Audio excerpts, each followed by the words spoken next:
আমি সাধারণত রান্না করি না বা রান্না করার ভিডিও হয়তো কম করি। তো সেক্ষেত্রে আজকে আপনাদেরকে দেখাবো কতগুলো স্যামন ফিশ। এটা স্যামন ফিশ আমার মনে হয় most expensive fish in America. আর এটাকে আমি কয়েকদিন আগে বা গতবার একবার রান্না করেছিলাম, ওই জিনিসটা আপনাদেরকে দেখাচ্ছি। খুব ভালো হয়েছিল, তো ওইটা আপনাদের এখন আজকে দেখাবো। এই স্যামন ফিশগুলা আমি ধুয়ে ফেললাম, খুব সুন্দর করে ধোয়া হয়ে গেছে। রালস থেকে কিনেছি, ওরা আবার সুন্দর করে কেটে টেটে দিয়েছে। তো তারপরে ফিশগুলাকে এই একটা পটের মধ্যে নিলাম, নিয়ে আমি প্রথমে একটু সল্ট কম খাই, তাতে করে এই যে ক্যাস্টার সল্ট যেটা বলে সেটা অল্প একটু আমি দিলাম। আমি একটু কমই খাই সল্ট, আপনারাও কম খাবেন যাদের একটু বয়স হয়ে গেছে, কারণ সল্ট প্রেশারের জন্য খুব খারাপ।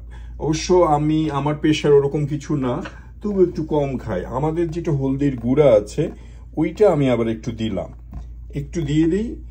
আর হচ্ছে আমাদের মরিচের গুঁড়া, তাহলে একটু মরিচের গুঁড়া দিলে আপনার এটা একটু ঝাল লাগবে। আমি যদিও কাঁচা মরিচ দিয়ে পরে খাবো, তারপরে দিলাম অল্প একটু। আর দিলাম একটা রালস থেকে আনা, এইটাকে বলে সেসেমি মশলা।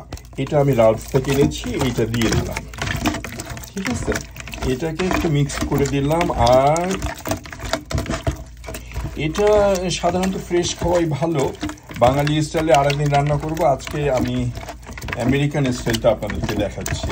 এটা একটু সুন্দর করে মশলার সাথে মিশিয়ে দিলে, তারপরে এগুলো একটু মেখে দিলে, তারপরে আপনি দিবেন olive oil, extra virgin olive oil. এটা হচ্ছে আপনি ইয়াং হন আর বয়স্ক হন, এইটা খুবই ভালো। এই অলিভ অয়েল দিয়ে চেষ্টা করবেন সবসময় রান্না করার। তারপরে এইটাই অলিভ অয়েলটা দিলাম, ঠিক আছে। তারপরে বেশি দিবেন না, অল্প একটু দিলেই হবে।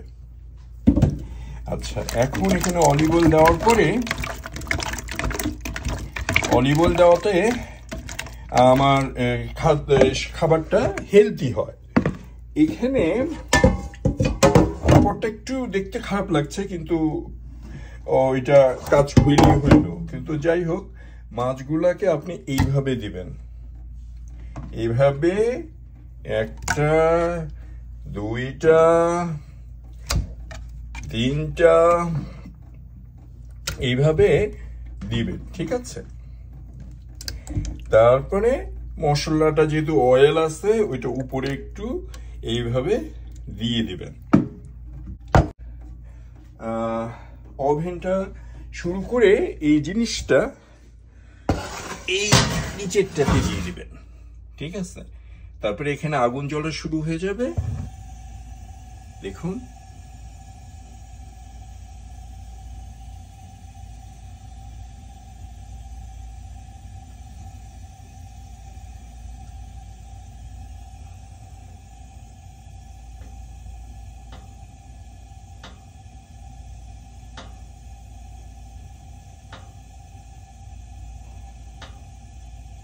তারপরে 2-3 মিনিট বা ম্যাক্সিমাম হয়তো 3 মিনিট আমি এটাকে এই 500 দিয়েই রাখবো।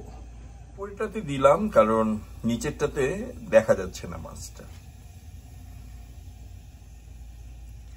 চারিদিক থেকে লাল আগুন আসতেছে, দেখতে পাচ্ছেন। 1 মিনিট হয়েছে।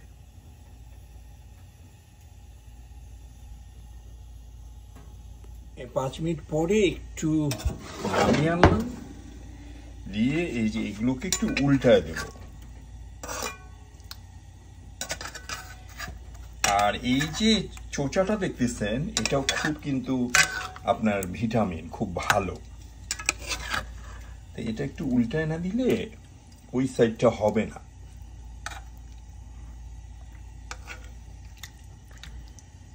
পাঁচ মিনিট ওইদিকে করে একটু উল্টায় দিলে জিনিসটা ভালো হবে। ঠিক আছে, দিয়ে আবার এটা আপনি দিয়ে দেন। হবে। এখন এটাকে একটু নিয়ে এসে দেখলেন এই যে দেখেন মাছের গুলো টুকরো হয়ে গেছে। এরপরে আপনি লাল লাল পিজা কেটে কাঁচামরিচ দিয়ে সার্ভ করতে পারেন। 10 মিনিটের মধ্যে আপনার রান্না শেষ, 10 থেকে 15।